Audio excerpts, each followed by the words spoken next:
Would you like to transition? Absolutely. All right, we're going to transition into some Chicago Bulls talk. But before we do, if you guys have any comments you want to make on what we just talked about with the Cubs and with the White Sox, please let us know. You know, me and Kyle are huge, Juice, Kyle, whatever you want to call him. We're huge, baseball fans. So, we're always trying to go to games when we have the chances. It can be getting harder for me to be able to do this. Yeah, we should address the elephant in the room. What's that? Oh, yeah. This man, next time you view a podcast, may be a father. Yeah, this will probably be the last podcast that we have without me having a baby here, which I am super excited for. But I'll tell you, man, knowing me and Kyle, how close we've been for years, that baby will be in a stupid-ass car seat in our cars on the way to the cell. It's the cell. Yeah, it always is a cell. I'm not calling it Comiskey because I'm kind of hoping that she's just a Cub fan because she just looks at Chris Bryant's dreamy eyes and goes, "She's going to be a lesbian." That's something your father would say. Yeah. So anyway, so that way we can bond together and be like, "Oh yeah, that chick's hot," you know. We got that. Only you would spin that in some way. Absolutely. But no, we'll be either going to the cell or we'll be going to Wrigley to have. We should go Bulls talk before we get canceled here. Oh my God, that's so funny though. All right, yeah, but transitioning into Bulls talk. Mark Chanowski from CSN Sports did a interview the other day. There's a 2-part interview. Only one part is up online for some reason. I cannot find the other part. I didn't really extensively search for it on YouTube, but yeah, the kid's got a baby coming. Yeah, exactly. I've been busy. Give him a break. But I sent it to Juice Man's Twitter, so if you guys want to actually find it, you can probably find it on his Twitter. I had tagged him in it. Yeah, while you're following me. It was the Big Three. The Big Three were sitting in which is, if you don't know, Kris Dunn, Zach LaVine, and Lauri Markkanen. Where, they're talking to have the Big Three conversation and all that, which I love the Bulls. I'm a diehard Bulls fan, to the ends of the earth. What made me feel really uncomfortable in this interview was... Well, first of all, the whole interview in general was really uncomfortable. Yeah, it was. It made me feel uncomfortable. First of all, I love and I know that, the Bulls are bad, so they're really trying to pop conversation out of anywhere that they can. Right. But to call them a Big Three when one of them is a free agent... At the end of the year? Is something that I'm like, well, why are we jumping the ship here? Right. I would have loved to have each of them have their own interview. And see what they want. And to see what they want for the team. Right. Opposed to them sitting together. And I felt like a lot of that was forced. Forced and super awkward. Yeah, it was awkward. For them, especially because they're all three of them are so young and so unproven. I mean, we've seen Lauri Markkanen. I think Lauri has. I think Lauri's going to be a great player. Me too. Don't get me wrong. I love what I see, but we said these same things about plenty of other, shooting stars that were here and then they're gone. I don't want to say that he's that because obviously as a Bulls fan, I'm rooting way against that. Well, he's also a Euro. Right. Euros don't typically leave unless they're forced out, so that's good. I'm not saying leave the team. I'm saying maybe his game falls falls off. Oh, okay. Yeah. But looking at it, I'm like, man, Kris Dunn had just been told by Sacramento, or not the Timberwolves, sorry about that. Not Sacramento, the Timberwolves, that, hey, you're not our guy. You're out. Okay. And I know they didn't get much of a chance when he got no chance because his coach was Tom Thibodeau. But going into it, I'm like, all right, he's had a good year.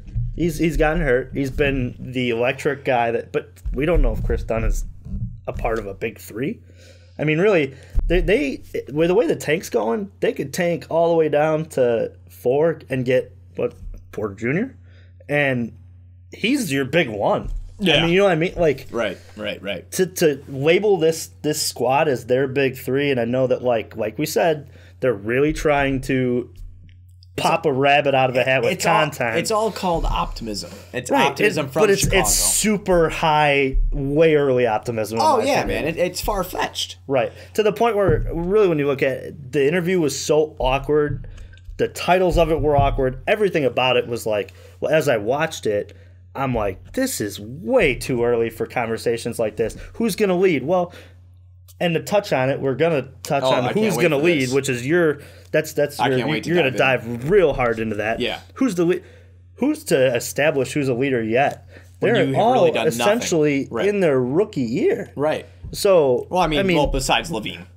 LaVine's been there. But He's a guy who's on a 1-year contract essentially with the Bulls. Well, right. Well, he's an RFA. He might not be back. Right. If they decide not to match, right. Absolutely. Right. This is the thing where it gets me is when they're talking about leaders. And if you guys watch that interview with Mark Shanowski, it's like LaVine says, well, I have to lead this way. Then Dunn says, I have to lead this way. Then they go to Lauri, and Lauri feels so awkward. Have that pop next time in the mic. We want to hear that. Oh. That's good stuff. And then Lowry's like, well, I need to be, more vocal, but English isn't my first language. My main concern with this Bull squad is Kris Dunn and Zach LaVine coexisting. I see the closeness between Kris Dunn and Lauri Markkanen. Those guys spent so much time with each other throughout the season, spent so much time with each other during All-Star Weekend, thoroughly enjoy each other's company. And that's been documented here within Chicago media. No, it's been clear on the court as well. Yeah, exactly. They play well together on the court. Those guys play well together. Then when you get Zach in, and I like Zach. I like Zach's game. Zach is a scorer. We need that. You're going to need a guy at the end of the game to say, hey, I'm going by this guy. But the bad thing is, Kris Dunn's a scorer and a facilitator. See, Kris Dunn can light up the board. I know he can, and I've seen it, This is essentially what you said. I don't know if that's Kris Dunn's purpose MO on this team, right? But what the thing is, though, is Kris Dunn trusts his teammates. Whether it comes to Justin Holiday, who is, again, I've said in the first, go away. Noah Vonleh, Paul Zip City. He trusts his teammates. The thing that I've seen with Zach, whether he wants to admit it or not, the leading scorer on this team is Lauri Markkanen. Right. The leading rebounder on this team is Lauri Markkanen. Why are you dribbling and going into 1-on-2 to 1-on-3 coverage when you have your power forward that is going to be all rookie first team this year? He's going to be all rookie NBA first team. Right. He's going to be, he was a part of the All-Star festivities. That means the kid's name is out here. I understand you're playing for a contract. I get it. I understand. But, dude, you can't jeopardize what your team's trying to do for your own monetary gain. You're a millionaire, and I understand more money is more money. Everybody wants more money. I get it. But if you want to be a part of something special, I'm not even asking you to be loyal. I'm just saying, if you want to be a part of something special, you cannot. It's not 1-on-5 out there. And, I love you as a player. You ain't Kobe. And guess what? Kobe couldn't do 1-on-5 either. And he's been compared to Kobe. That's why I brought up that comparison, especially early on in his career. His numbers are very similar to Kobe's early on in their careers. But you have guys on your team that can help you. Realize, if you need to be a spot-up shooter for a couple possessions, that's what you are. If you need to create for a couple possessions, that's what you are. That's what you need to be. You need to be the star. If you want to be the star, you need to do everything that a LeBron, an MJ, a Kevin Durant, a Russell Westbrook does. And to kind of touch on that, you compare him to Kobe. I got very mad. Right, you did. That was, man, I feel like I should run through a wall right now. Thank you. But to touch on that as well, you compare him to Kobe. All right, you compare him to what? Kobe never won without Shaq or Pau Gasol. Exactly. Michael never won without Scottie. Exactly. Kevin Durant never won without two of the best shooters in our lifetime. LeBron needed Wade and Bosh, Kyrie and Love. Well, that's a lot. Right. They all need something. No, yeah, if you're a team guy, there comes a point in your career, and Michael had to do it too, and Kobe had to do it as well. You have to trust your teammates. You have to trust what's put in front of you, and those are the guys that are going to help you get there. Obviously, Kobe had Shaq, a top tenner. Oh, absolutely. Mike, it's a different conversation because, wow, we both love what Scottie brought to, the Bulls. Scottie, top 50 or not top 20. I don't put Scottie in top 20. I put Scottie in top 50 though.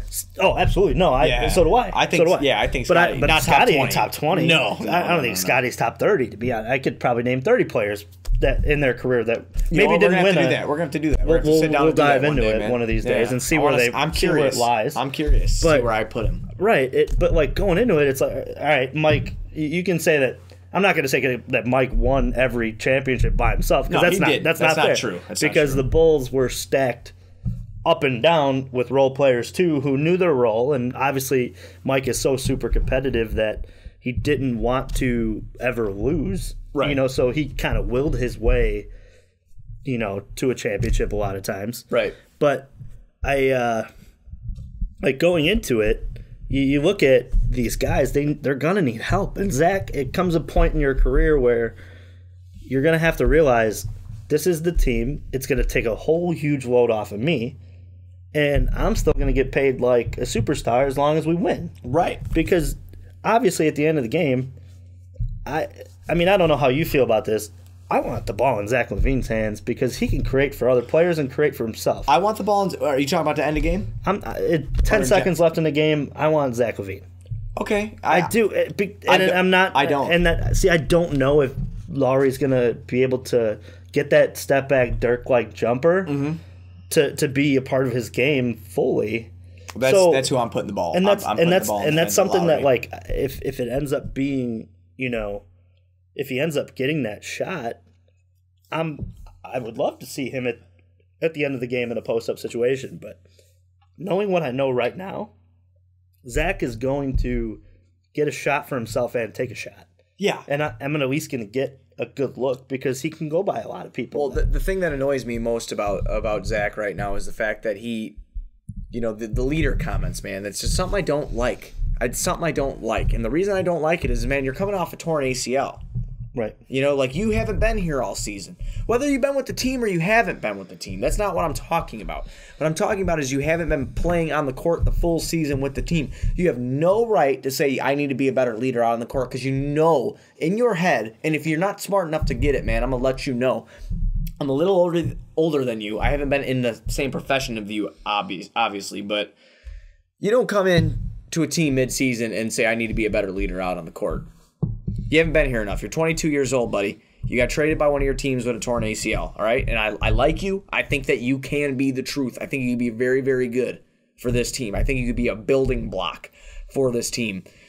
But I call it right now, though, if someone offers you a max contract right now, I'm dipping. Yeah. I'm dipping. I don't think the Bulls match a max contract. I don't think they do either. Do you really think Zach gets a max contract from anybody? I think Detroit comes along like they did with Ben Gordon and offers this crazy amount of money that the Bulls aren't willing to match. Or not just Detroit, but any team. Any team. And at that point, doesn't that change the Bulls' draft outlook at that? It does. It does. But that's the other thing, too. Are you really going to... Say hypothetically that happens, your boy's coming over. Dude, you've been talking about all year. Mikal Bridges. I see him coming. I think that Mikal fits...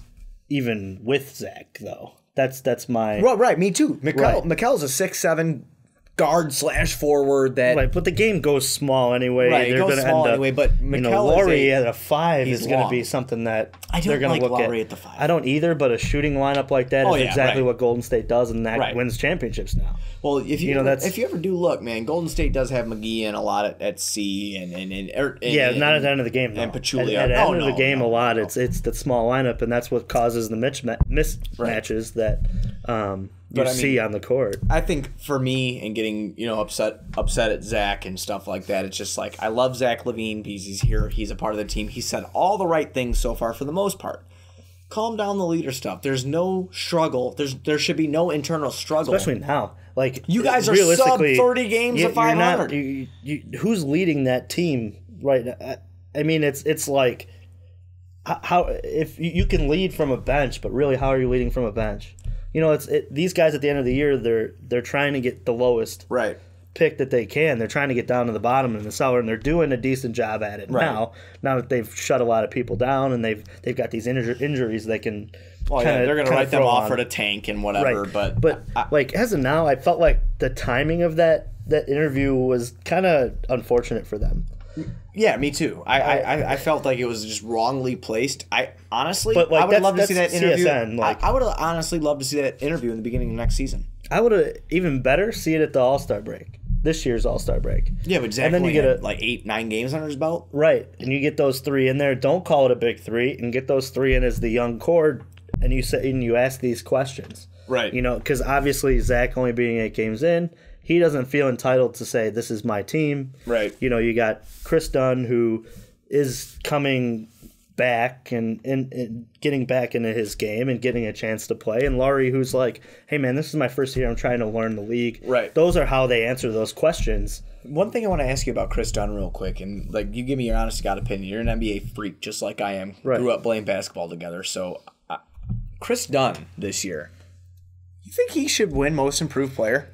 And we've talked about this off air. I do. I think that. I mean, I know Oladipo went crazy. I know Aaron Gordon went kind of crazy, but those guys have been putting up numbers like that for a minute. And those guys, right? Those guys have been established really in the NBA for a decent amount of years. I mean, they've been stuck in cellar, franchises for a little bit. Right. To up your game, though, from in your rookie year when you're the 5th pick, I believe, the 5th pick in the NBA draft. To up your game from no playing time, I understand it was Thibodeau. I get it, but still, to up your game from 3 points and like 2 assists a game to 13 and 6, and being in the Rising Star and being in the Rising Stars game, because if he was still under Thibodeau, guess what? No, he's not getting a Rising Star. You ain't there. Invite. I honestly, and it's not just because I love the Bulls. I'm a basketball nut, man. I love everything about it. I love everything about it. I honestly think that kid should have a couple nods as Most Improved Player of the Year, even though we I think suck. he will. I think he'll get a couple. He'll get some traction. I would like to see at least 10 or 11 votes, and then I'd be fine with that. But because I think Oladipo's getting it because he's basically led Indiana to a playoff. Everybody loves Paul George. I am not a Paul George fan. I don't think he. I mean, not that I don't like him or his game or anything like that, but as a star, I don't think Paul George is a star. He's like that. You know what? He's like that veteran that used to be on his team that can kind of get you there, but would never get you there. Danny Granger. Right. I don't see that was a replacement for Danny Granger, and we talked about this while we watched. Oh, when years they played and together. Years ago, yeah, they were playing together. They couldn't play together, and it was their game is far too similar. And I'm with you on that. I don't think that Oklahoma City really has a decent 3-core either.